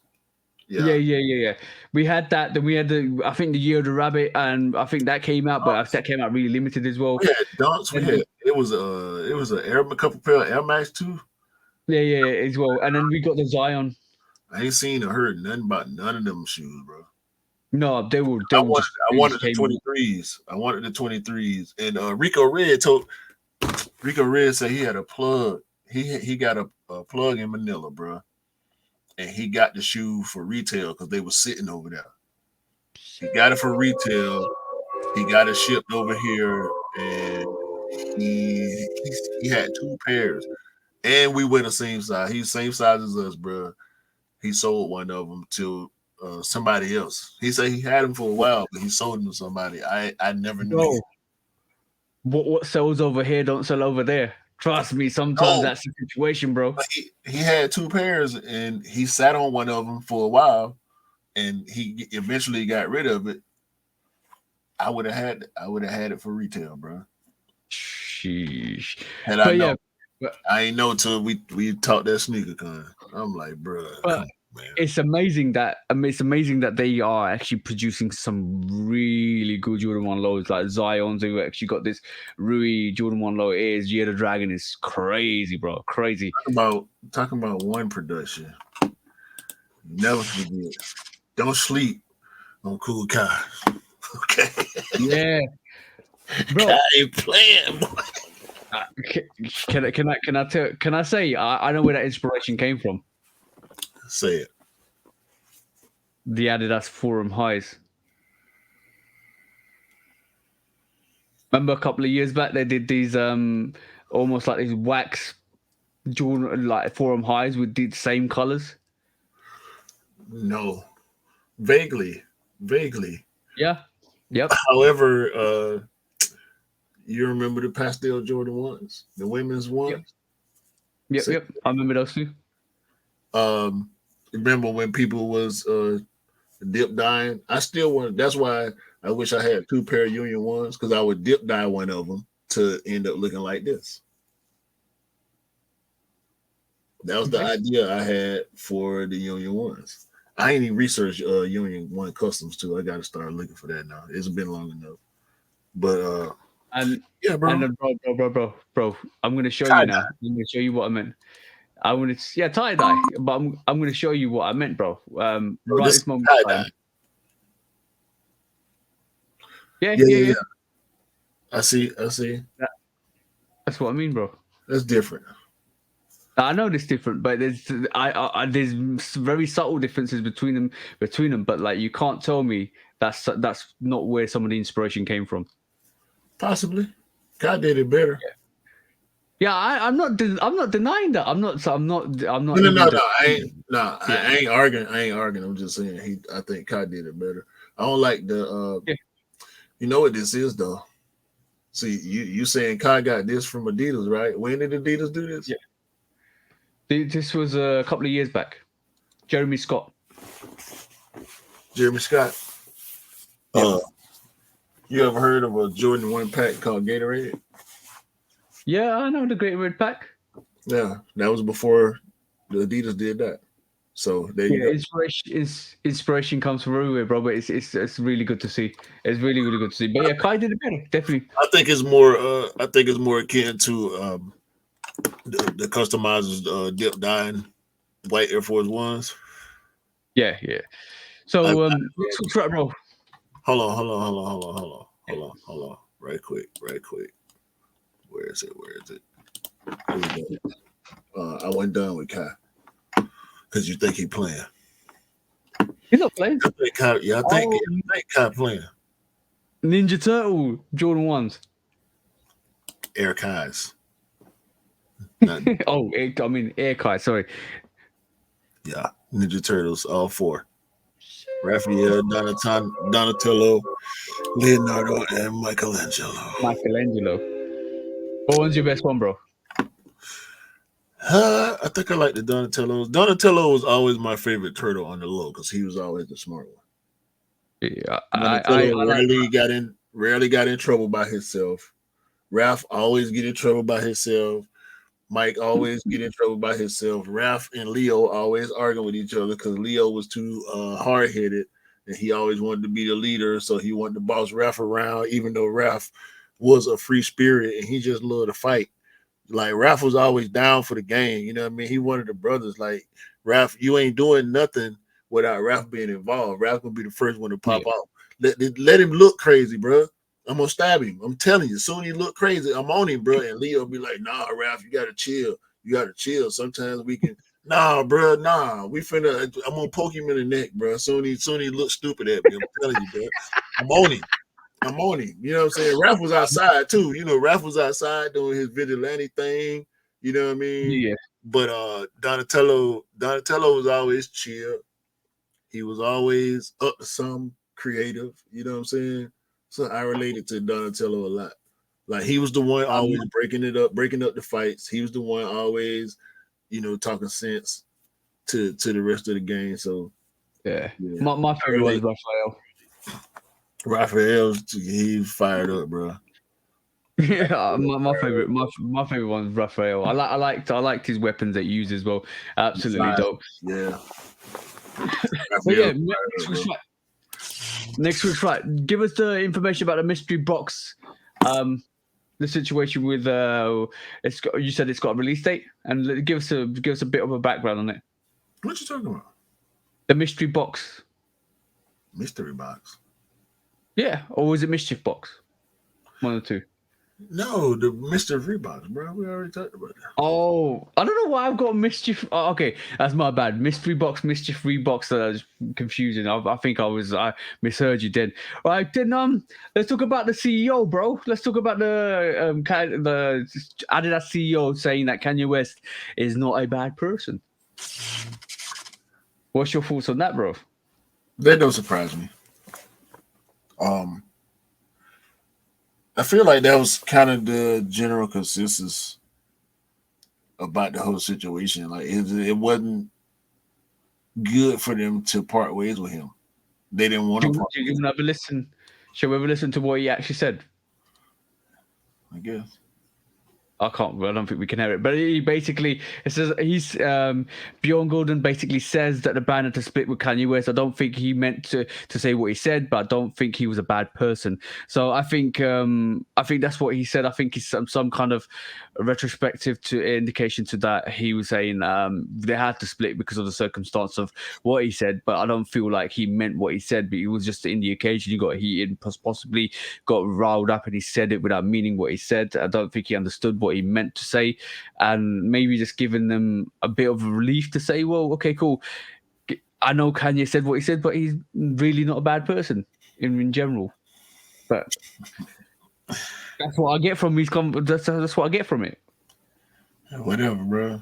I mean, it don't matter, And this ain't the type of podcast where I can say what I really mean. So yeah, all right, cool. deep underlying some stuff you can't say on here. I'm gonna do a different kind of show. I'm gonna get me a Patreon. I'm gonna do a different kind of show, bro. I can't say what I really want to say about this. So we can just move on. Okay, but you had something on Fear of God as well, there, bro. Yeah, staying on Adidas real quick. Fear of God, Jerry got these 84s. No, was it 84 or 86? Yep. 86 forums.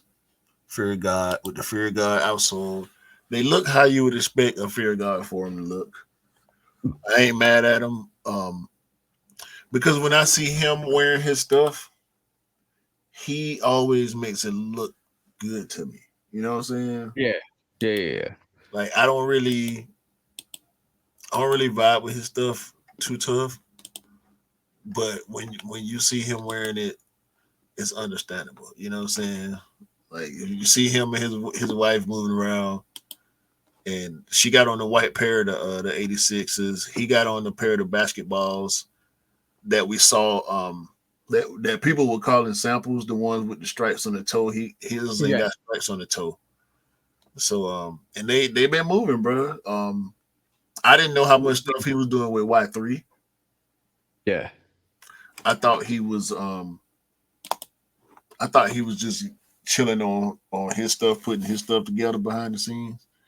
But apparently he been doing a lot of work with Y3. He done dropped a bunch of silhouettes with Y3, 2, 3, 4 silhouettes with Y3. The sneaker culture ain't really tuned in to the Y3 movement. So, it's kind of not for a long time. When he first originally, yeah. He got NMDs. He got Y3 NMDs and stuff like that. Not NMDs, Ultra Boost. Yeah. Is a pair of Fear God Ultra Boost that he been wearing and stuff like that. So it looked like the Fear God stuff is on the way. Finally. I think it looks clean. I'm gonna be honest. It looks clean. It's very Adidas, if I'm honest, and like infused with Fear of God, and it looks clean, very clean. I kind of think a lot of people could pull that off. Yeah, like I said, when I see him and his wife, they make it look how it's supposed to look. So shout out to Jerry. Yeah. It's very shout out to Jerry. It's very high-end fashion, kind of clean chic. See what I'm saying? Yeah. Yeah, so it's good. It goes with what Jerry wants to do with Fear of God, the whole image for Fear of God. Very essentials based, very you can fit this with essentials. You can fit this with clean high end fashion. You can go to basketball games. You can go to any arena and still be clean, like proper clean. It's kind of stepping away from the sporting angle and more of the high end Adidas angle. And I think that's what Jerry brings to the table for Adidas. Facts. And also, I think on top of that, it helps when Adidas is doing collaborations with Gucci and all of that stuff and Prada, because it kind of levels, like in terms of public point of view, Adidas is doing a lot with high-end fashion, high-end brands. Yeah. But that's good. I like it. Obviously, if you're an Adidas fan, you probably love it. If you're a Jordan fan, you're probably gonna think, nah, that's not for me. But obviously, it's everything's not for everybody. And I think in this situation, you got to celebrate just excellence. To be honest, it's nice. I like it. Definitely like it. Yeah, but bro, you know what time it is now, because it's main subject time, bro. Unless you haven't got any more quick strikes, that is. No. So Nike this week announced the potential launch, and I know what you said to me the other day. It was an accident. It was a test.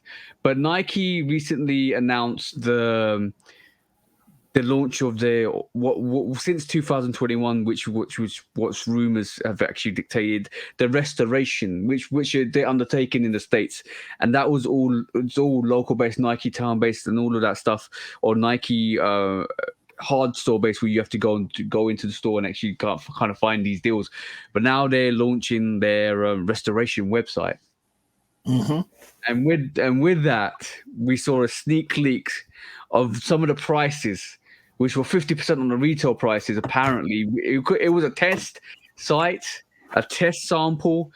The prices were what they were. It could have been a test price, but I don't see Nike restoring sneakers to sell for retail or above. Am I correct? Nah, they can't. Ain't no way they could do that and get away with it. Like, because the return sneakers that you get at the factory stores, you know, the back wall, the famous, I was about to say infamous. I guess it depends on the store you in at the time that you're there, whether you want to call it famous or infamous. It depends if you're at Oregon and you got a staff discount and you actually work for Oregon. if you're in Oregon, Tennessee, probably Chicago as well. They got a new factory in Alabama. Chicago, they got a new factory in Alabama. I'm interested in seeing what's going to develop for that city that they got the new factory in. But because it's a small town in the middle of nowhere type situation, and I believe they did that on purpose because of what's been happening in Memphis. They had to get a different shipping hub. I don't know if we talked about that, but since the beginning of the year, a lot of my Nike online purchases have been shipped from Alabama. Okay. So and Memphis is probably... I Googled the address, and it's a factory. Google at the time wasn't even updated. Yep. On the location.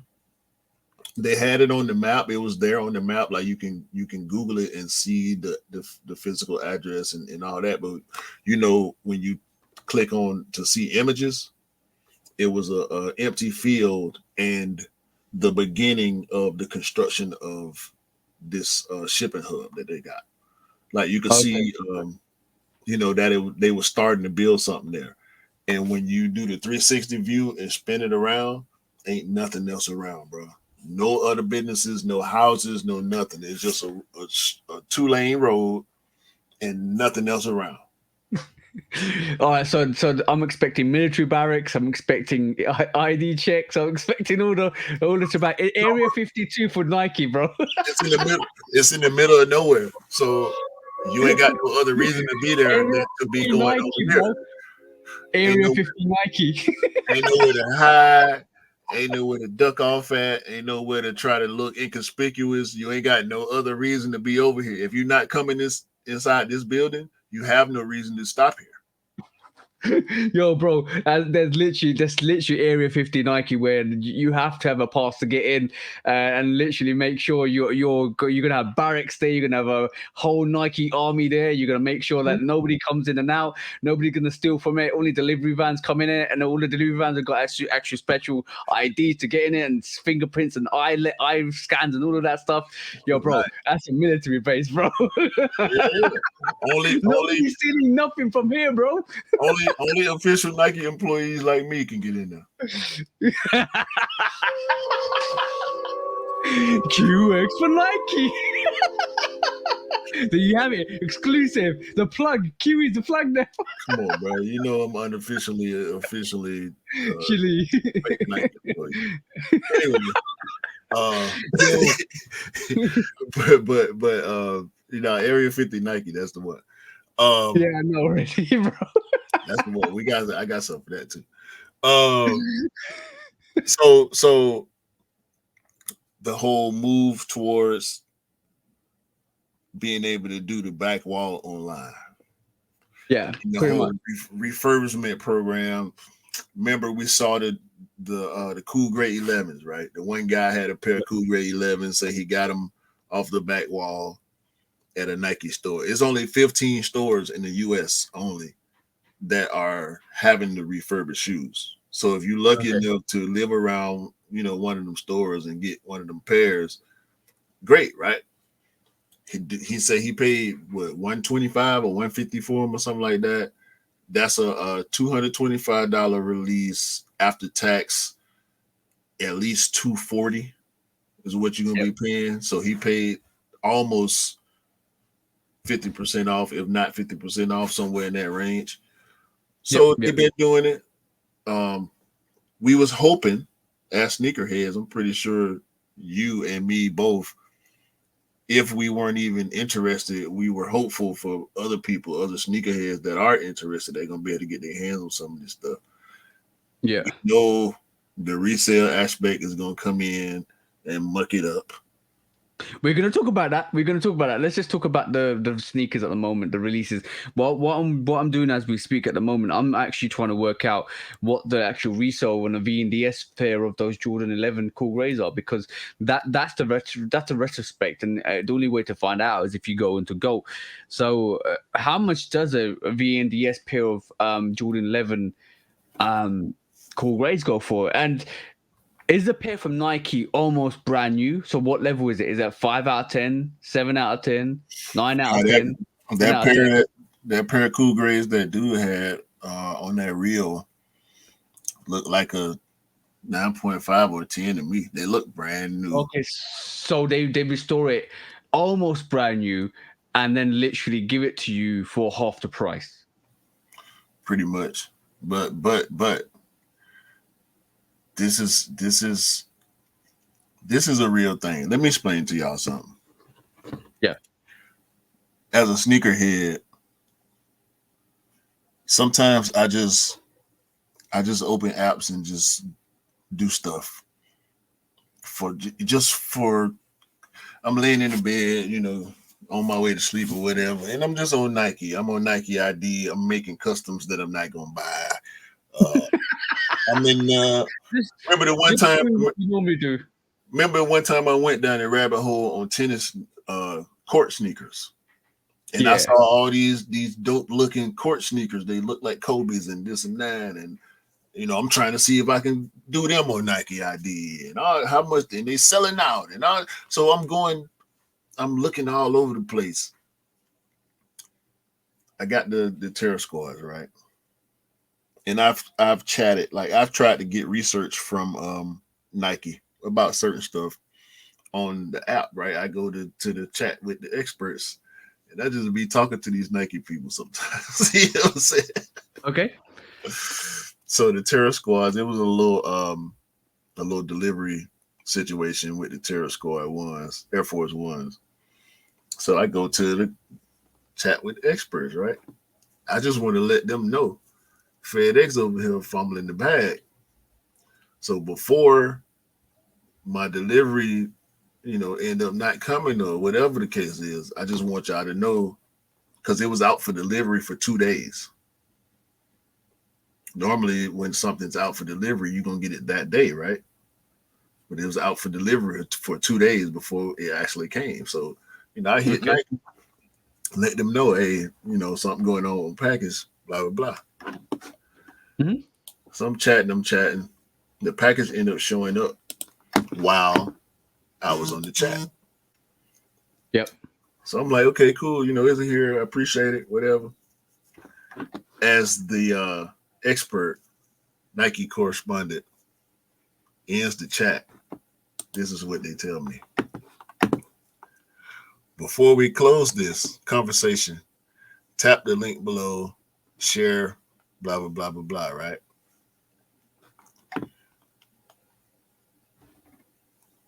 Hit us up anytime if you have an order concern.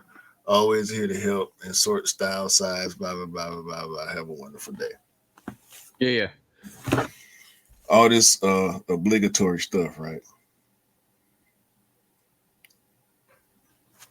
Damn it. I'm gonna show you. I gotta open the chat back up right now because I let my phone close.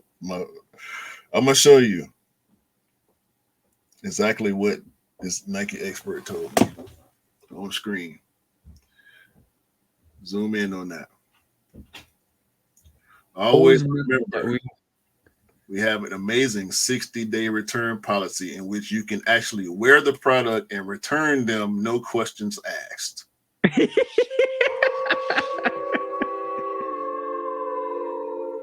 Okay. I knew that existed. I didn't know. Now you confirmed it. It does exist. Wow. This was Friday? Okay. Friday, yeah. They pushing it.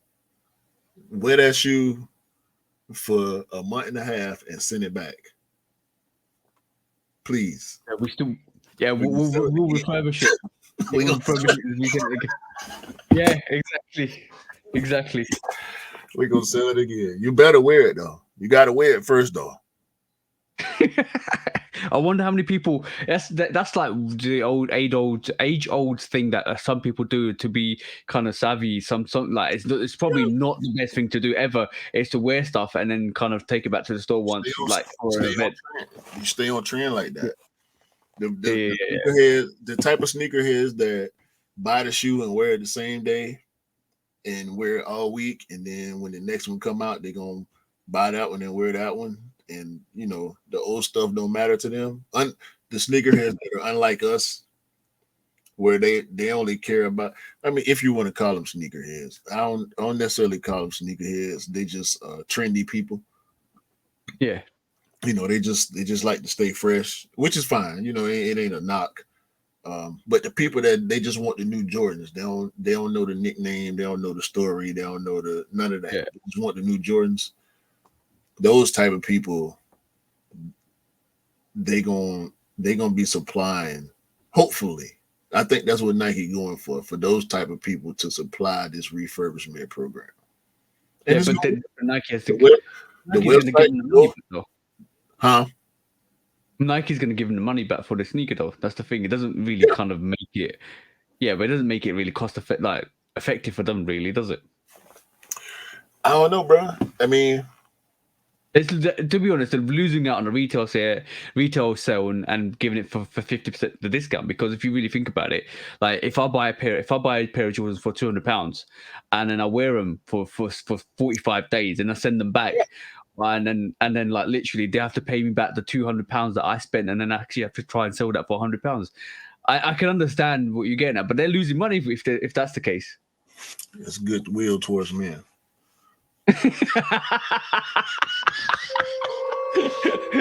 Right, but would you say that Jordan 11 Cool Grey went for, or from Nike, from the actual refurbishment store?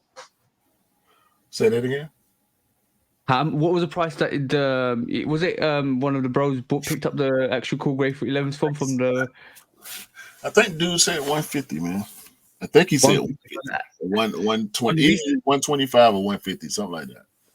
So let's delve into the actual other bad side to this, which we were kind of contemplating, is the actual VNDS market. So basically, you could at this moment in time go. I think the 9.5 VNDS pairs are going for like anywhere between 230 to 250 and above. So from that perspective, he could have bought it for 150 and put it on GOAT for like 250. Well, okay. It's two sides to this. Problem. That's the problem now, bro. That's the problem. It's two sides to this. And explain to us, because I know you thinking exactly what I'm thinking. Go on, bro. Those people Nike want too. The VNDS sellers, the eBayers, the people on Poshmark and Mercari and Grailed and all the peer-to-peer aftermarket sites, not the StockX and Golden Flight Club. Even though they do use too, it's not at the level of eBay. You know what I'm saying? Nike want those people too. They want the eBay people too. Like they want the people that's gonna wear them a few times and get rid of them. That's wherever they're coming from. They want that. That's one side.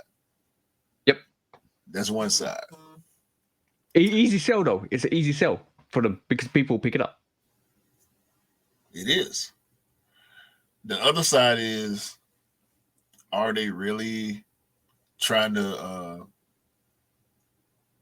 shortstop the resale market? That's what they've been saying they wanted to do. I know, but the only way they can do that, there's conditions to this. The only way they can ever do this is if there's a massive influx of sneakers that come to them. So like in if it's like one Mars Yard or one like absolute like Chicago one that comes in and they restore from 2015 and they restore that and pay back. I think they're looking for the sneakers that nobody else wears after the 60-day expiry date. So basically it's another resale. It's another sell for them. So they've sold you a sneaker for 200 pounds or 170, 145 or 135 whenever you brought it, whatever time period you bought it, because obviously sneakers prices have gone up and they're expecting you to wear that, and now you're feeling, oh, this is a bit gone out, it doesn't look nice.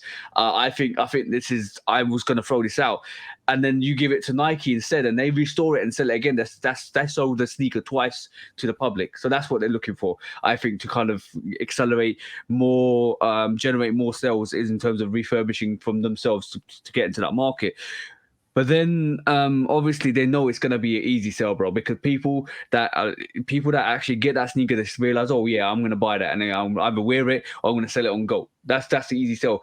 But the other flip side to this whole conversation is the fact that they're doing this, and the fact that they're actually kind of maneuvering this way. It just goes to show that they know what they're doing in the market for refurbishment, and because it's going to be easy sell. But on top of that, I feel they can't short stop the market unless it's a mass handbag. So if like 20,000 people gave back Mars Yards to Nike to restore and to sell on, I don't think that's ever going to be the case. So I can't think they're going to short stop Goat, who especially Goat, who does VNDS pairs, like we verify VNDS pairs and sell to you, and that's the market that a lot of people used in terms of VNDS and eBay as well. So, but they're not going to be able to do to the sneakers what Nike can do to the sneakers. Yeah, I know. Me and you could do possibly to the sneaker what Nike could do to the sneaker, because we would be willing to put in that much effort on the VNDS pair. But the average person that's buying aftermarket or used, VNDS or not, is not going to put in that amount of effort. They're not going to invest in the tools. They're not going to invest their own time, their sweat equity into bringing a pair back to where Nike would be able to bring a pair back to. Let's say you got a 12-year-old. I don't know about you. I've been wearing the same size since I was 11. I've been wearing size 11 since I was 11. When I was 11, 12, 13 years old, I was outside. I wasn't cleaning my sneakers when I came home. I wish I was. I would have a lot of classic pairs, and you know what I'm saying, in my collection, had I been savvy enough to take care of my sneakers back then. But the average youngster that's not locked in on the sneaker culture ain't taking care of their sneakers. So let's say you're a dad like us. You buying your 11, 12, 13-year-old son a bunch of retros, and he beating them. You got your collection too, but he ain't beating your stuff because you buying him his own stuff. He beating his stuff. He beat them and put them down. He go hoop in them. He wear them to school. He wear them outside. He run around with his friends. He beating them, and you're gonna keep him laced up. You know what I'm saying? When something dope coming out and he want it, you're gonna get it for him. Just say you get him. You can get him whatever he want. Just go there with it. And he beating these shoes, and they just came out 3 weeks ago. You like, bro, I ain't even wore mine yet. Look at what he done did to his. Who ain't sending them to Nike? Yeah. I'm sending them, but that's a rare case. And I think you're right. How many people are gonna be really juiced up to ship their shoes back to Nike? There's gonna be a lot of people. What Nike is gonna have to figure out a way to incentivize people to do it and make it make sense for them financially, because right now I can't see where it makes sense financially. The only way they're doing this is I think they're not expect. The thing is, you remember, you're giving up a sneaker. You're not getting it back. You're not getting it restored back. You're giving up a sneaker to Nike, who's going to resell the rework of the restoration it done. So that's fine. We understand that point of view. So you're giving the sneaker up for to Nike, because obviously it's beat. Nike's going to do what they're going to do to the sneaker and to restore it back to where it was before and try to sell it again, which is fine. And they're going to give you whatever 50%, 75%, whatever it is, depending on the condition of the sneaker. So that's all fine. Like I don't think they can, unless we see a mass influx go into it, and especially silhouette wise, if we see like 5 or 6 size ones of a different sneaker, then that's the only way this gonna kind of detrimentally affect GOAT or bigger platforms that actually kind of sell V&D sneakers, eBay, GOAT, all the others. That's the only way it will happen. So I don't personally think there's going to be any impact from what Nike's doing in terms of the bigger platforms, like what we just discussed, because I think there's a lot of people that sell their sneakers on these platforms to maximize their profit. And as a matter of fact, I think it's going to be the reverse. These people, and like we said, Nike's relying on these people to come in and actually buy the sneakers from the website. It's going to be super hard to get any pairs of restored sneakers from Nike, because people are just going to flood it, buy it, and put it on GOAT, and that's an easy sell for them. And I think that's what Nike's potentially relying on. I don't think it's going to affect the bigger platforms. What it's going to affect is a smaller platform. There's a smaller people. Is the restorers that actually will go on eBay and find the beat up sneaker to restore it back to where it was before, and then kind of sell it on. That's where it's going to hit the most, because these people aren't going to find these pairs anymore. People are just going to say, you know what, I bought this from Nike. It's beat up. I'm not going to even sell it. You know what? Give it to Nike, and that could happen a lot more. It's only going to be recent stuff too. It ain't going to be like. You know, we'll go back 3, 4, 5, 7, 8 years sometimes.